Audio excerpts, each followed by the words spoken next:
Hi mga katarot, ito na naman si Madam Mamay niyo, no? Ang ating deck po ay ang original tarot.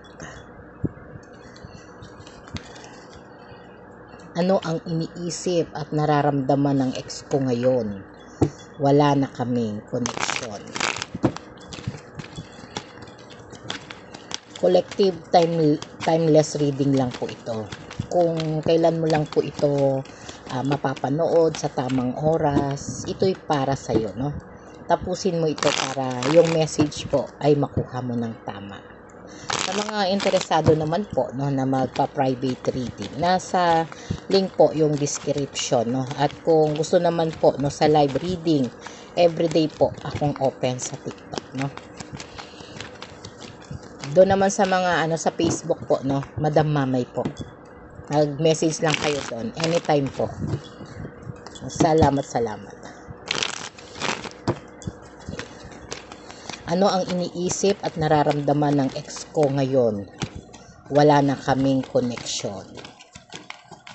Salamat po sa lahat ng sumusuporta sa akin, no? Walang sawang pagsuporta po, no, kay Madam Mamay. Nakakataba po ng puso, no? Napakabubuti niyo po. Naway i-bless po kayo, no? Para maging masaya rin po tayo pare-pareha. Okay po. Ano ang iniisip at nararamdaman ng ex ko? Wala na kaming connection. Salamat po.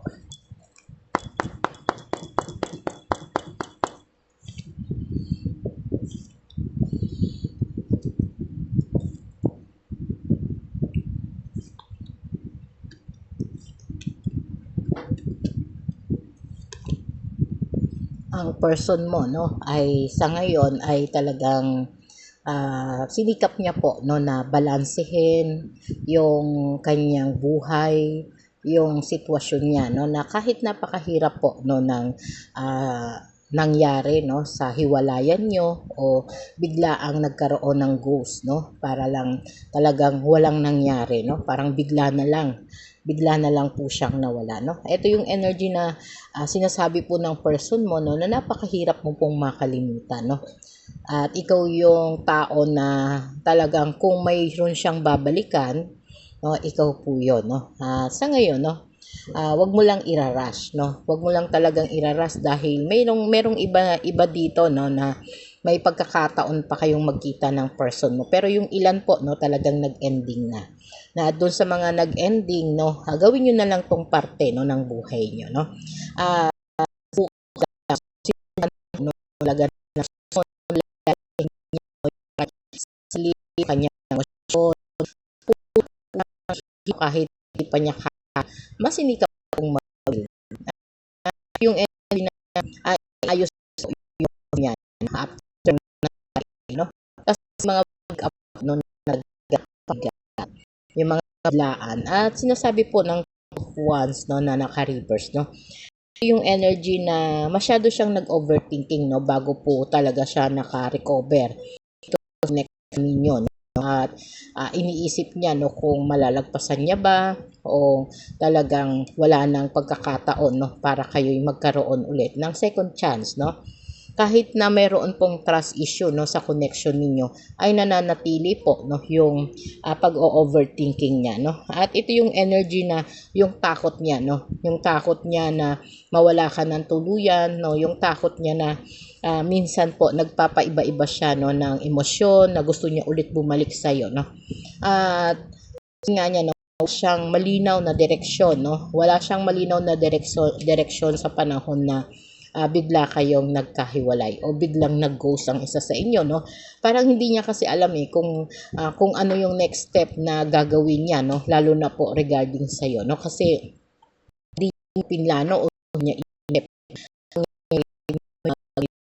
sitwasyon, no. Sa tanong natin, ano ang iniisip at nararamdaman ng ex ko ngayong wala na kaming connection? Sa ngayon mo, sinasabi pa rin po dito, no, sa 10 of Swords. So, ito yung pinakamasakit, no, na parang ang mga alaala mo'y nakakulong po, no, sa nakaraan niya, no, na talagang naging madilim na bahagi ng buhay niya, no, yung mga connection, no, yung mga energy na away bate, no, tas bigla lang pong nagkakaroon po no, na talagang hindi kanya makalimutan, no? At ramdam po, no, na talagang parang nag-ending na, no, yung tungkol sa inyo, tungkol sa relationship ninyo, masakit man para sa kanya, no, kaya lang may mabigat pa rin po na talagang pinahal niya sa sarili niya yung pagkawala mo, no. At itong connection na to ang pinaka mahirap tanggapin sa kanya, no, kasi nagkaroon po ng ending, no, at yung ending na to, ito na yung nagtuldok po, no, sa relationship at connection nyo, kaya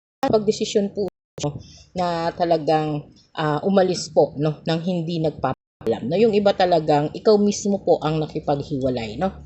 Kaya dito sa connection na to, no, ng Ace of Cups, no, ang Ace of Cups, no, ay naka-reverse pa rin po, no, na dito po, no, marami po siyang mga pangako niya na hindi niya na po natupad, hindi niya na po tinuloy, no, o hindi na po nangyari, no. Kaya talagang nasaktan po ang mga puso, no, sa mga biglaang paghiwalay, no, o paghihiwalay, no, o yung sa mga biglaang pagbabago ng emosyon, no, sarado na po, no, emosyon niya ngayon, no, para wala na siya at hindi na siya bigay po ng love energy, no, lalo na po sa iyo. Parang nakapag-on na siya, no. Sana ikaw din po ay nakapag-o unti-unti na move. Ang dyan po ay naka-reverse. Yung energy talagang yung ay hindi po nawawala pagdating po sa kanya, no. At may mga energy tayo dito na rin po siya, no, o hindi pa rin niya talaga tanggap, no, na wala na kayo, kasi ito po yung malaking lesson po, no, sa buhay niya, no. At ang iba naman po na mga person may mga sadyang sakit lang kaya talagang umiwas o lumayo, no. Kaya hindi pa rin po pwedeng gumawa ng malaking bang o malaking desisyon para bumalik sa inyo, no. At ito yung energy na talagang sabi nga, no, ano ang iniisip at nararamdaman ng ex ko ngayon, no? Wala na kami connection. Sa ngayon po, no, ang energy na to, no, kung siya hihiyok sa emosyon niya, no, pero nasasaktan pa rin po siya, no, sa tuwing naaalala ka niya, no, kasi alam niya na may trust issue po, no, sa connection niyo at hindi po siya, no, ready bumalik, no, dahil sa bigat ng nararamdaman niya, no, sa nangyari po laki po ng kasalanan niya sa iyo, no. Kaya imposible po, no, na talagang magkaroon ng reconnection pagdating po sa inyong dalawa, no. At sinasabi pa rin po dito, no, na talagang yung pag-asa na hinihintay mo, no, na nagbibigay po ng dahilan, no, para ikaw ay magkaroon ng pag-asa, no, ay wala na po, no. Sabi nga, no, wala na, no, at kailangan na pong mag-move on, no. At ang energy niya po, no, ay talagang nasa healing process na po siya, no. At yung pag-adjust niya, no, sa emosyon niya, hindi na rin po sa pagbalik, no. At mas okay na rin po na mag-focus ka na rin po, no, sa sarili mo kaysa naman maghintay, no, ng mga hakbang mula sa kanya at umasa po, no, kasi pag umasa mas masakit, no, ang umasa na walang katiyagan, no. Kaya maging handa ka po, no, at isipin mo na makahanap, no. Dito po, no, sikapin po kasi ang Page of Swords po, no, andito yung energy na willing ka na po na harapin mo yung mo, no, kahit marami pong problema mula sa past, no, naman po lahat ng makikilala ninyo o mamimit po ninyo ay ganun din po yung magiging experience, no. Kaya kung ready na po ang puso niyo o kaya nang mag-move on o magpakatatag, no, harapin po, no, ng may katatagan, ha. Kasi ito po no, ito yung energy na talagang bibigay sa dahilan para ikaw po ay malugmok o malungkot, no. Na-isolate po yung energy mo, no, o parang hindi ka ready tumanggap ng mga bagong person sa buhay mo, no. Kaya talagang ang energy mo ay may pag-asa o umaasa ka, no. Kaya sinasabi pa rin po dito, no, na talagang kailangan mo po, no, na ihanda, no, yung sarili mo, no, at possible na talagang i-check, no, kung kaya na, no. At syempre may mga interest kayo, no, na talagang malaman kung kamusta na siya, no. Pero sabi nga, no, sa 3 of Cups, no, malayo na po yung naging agwat ng connection ninyo at hindi naman agad-agad, no, o hindi na ninyo hangarin na magkaroon pa kayo ng pagkikita, no. Kasi possible po, no, na yung separation ninyo, no, ay mayroon na pong third party, no? At maaari po yung iba dito may mga pamilya na rin, no, o may mga other person na rin po, no? Kaya yung kalungkutan na pinagdadaanan mo, no, ay sikapin mo na, no, na i-move on na, ha? Sikapin na po na maging masaya, no? Kahit napakahirap, no, gawin mo pong matatag ang puso mo at ang isip mo, no? At sinasabi po ng Two of Cups, no? Ito yung energy na may darating po, no, na talagang tinatawag nating magiging partner mo sa buhay, no?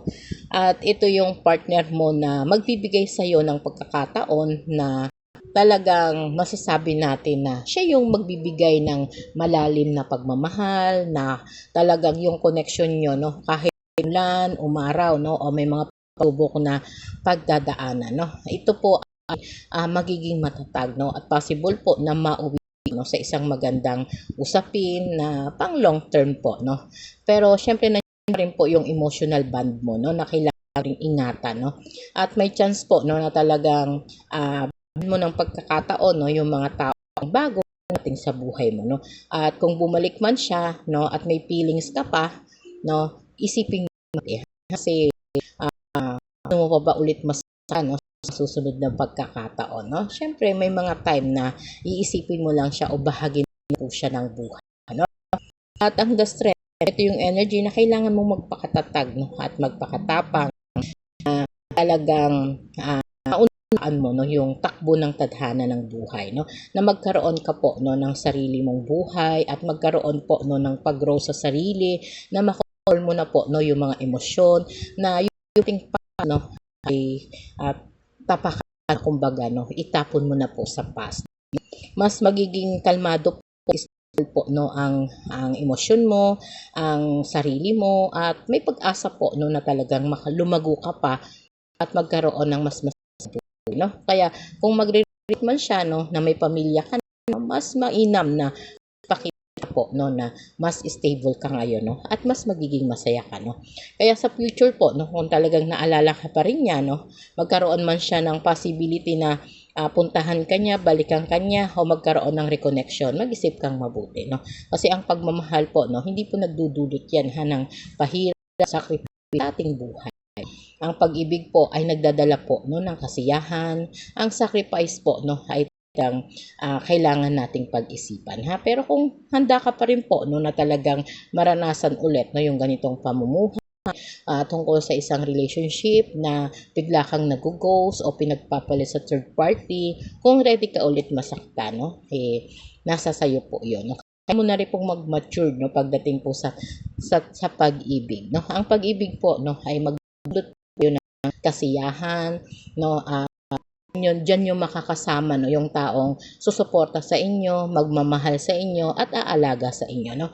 Kung ang person ninyo, no, na iniwasan kayo, biglang nawala, tapos hinihintay nyo pa, no, masasaktan po kayo, no, dahil nagawa niya ng minsan, no. Kaya pwede nyo pa rin niyang ulitin sa'yo, no. Gusto mo pa bang masaktan, no?